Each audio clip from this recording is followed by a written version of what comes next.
বর্ষা চক্রান্ত করে মিটি আর কিষাণুর বিয়ের দিনে বিয়েটা ভেঙে দিলে রেগে যায় কমলিনী। হ্যাঁ বন্ধুরা, এমনটা হতে চলেছে আজকের পর্বে। বিস্তারিত জানতে ভিডিওটিতে লাইক দিয়ে চ্যানেলটিকে সাবস্ক্রাইব করে পুরো ভিডিওটি তোমরা দেখতে থাকো। গল্পের শুরুতে আমরা দেখতে পারবো আইবুড়ো ভাত পর্ব শুরু হয়ে যায়। সেখানে মিটি আর কিষাণুকে নিয়ে সবাই খুব আনন্দ করতে থাকে। এদিকে কমলিনীর শাশুড়ি আর কমলিনীর মা অনেক খুনসুটি করতে থাকে। আর ওদের ঝগড়া দেখে বাড়ির সবাই রীতিমতো খুব খুশি হয়ে যায়। আর বলতে লাগলো ওরা কোনোদিন ভালো হতে পারবে না। এদিকে বড় ঠাম্মি বলতে লাগলো, "এই লক্ষ্মী, তোর সাথে কেন উনি এমন করে আমি তো বুঝতে পারি না। আমার সাথে তো কোনোদিন এমনটা হয় না।" লক্ষ্মী তখন বলতে লাগলো, "আমি কি করে বলব? উনি তো সবসময় আমার সাথে ঝগড়া লেগেই থাকে।" কমলিনীর মা তখন বলতে লাগলো, "আমি লেগে থাকি না, আপনি আমার পিছনে লেগে থাকেন।"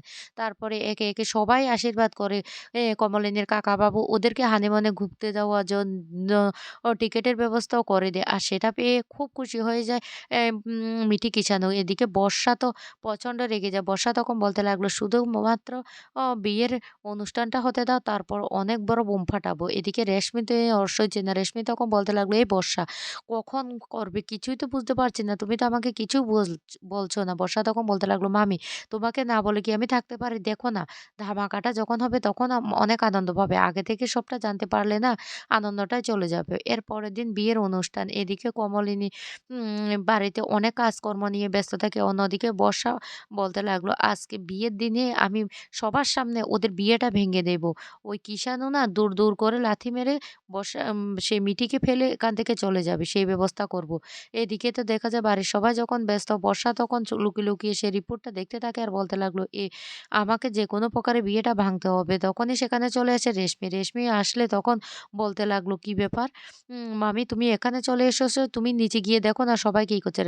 রেশমি তখন বলতে লাগলো, "এই বর্ষা, আ বর আসার তো সময় হয়ে গেছে। সবাই তো সবকিছু তোড়জোড় হয়ে করে এবং কাজ সেরে নিয়েছে। এবার তুমি কি করবে সেটা বলো না।" বর্ষা তখন বলতে লাগলো, "আরে আসতে দাও না বর।" এদিকে বর চলে এসেছে। সবাই বরকে নিয়ে খুব মাতামাতি করছে। অন্যদিকে মিঠি সেজেগুজে ঘরের মধ্যে অপেক্ষা করছে। তারপরে বর্ষা বলতে লাগলো, "আরে মামি, তুমি দেখো বিয়ের মণ্ডপে আমি ধামাকাটা করব।" অন্যদিকে দেখা যায় মিঠি খুব খুশি কিষাণু ও চলে এসেছে জানতে পেরে। এদিকে কিষাণুও খুব খুশি। অন্যদিকে বাড়ির সবাই খুব ব্যস্ত। এদিকে সেখানে চলে আসে ভুরো।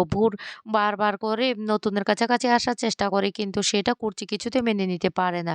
এদিকে দেখা যায় বিয়ের মণ্ডপে বর কে যখন আনা হয় তখন কনেকেও আনার কথা বলা হয়। তারপর মিঠিকে যখন নিয়ে আসা হয়, বর্ষা তখন সেখানে চলে আসে। আর হঠাৎ করে বর্ষা বিয়ের মণ্ডপে এত লোকের মাঝখানে সেই রিপোর্টটা দেখিয়ে বলতে লাগলো, "কিষাণু, তুমি যাকে বিয়ে করছো সে যে প্রেগনেন্ট হয়েছিল সেটা কি তুমি জানো?" যা শুনে অবাক হয়ে যায় কিষানি। কিষানি তখন বলতে লাগলো, "কি বলছো এসব উল্টাপাল্টা কথা?" এদিকে কমলিনী বলতে লাগলো, "কি হচ্ছে বর্ষা?" বুবলাই তখন রেগে যায় বর্ষার উপরে। বর্ষা তখন বলতে লাগলো, "আমার মুখের কথা কেউ বিশ্বাস করবে না। এই রিপোর্টটা দেখো, দেখলে বিশ্বাস করতে পারবে।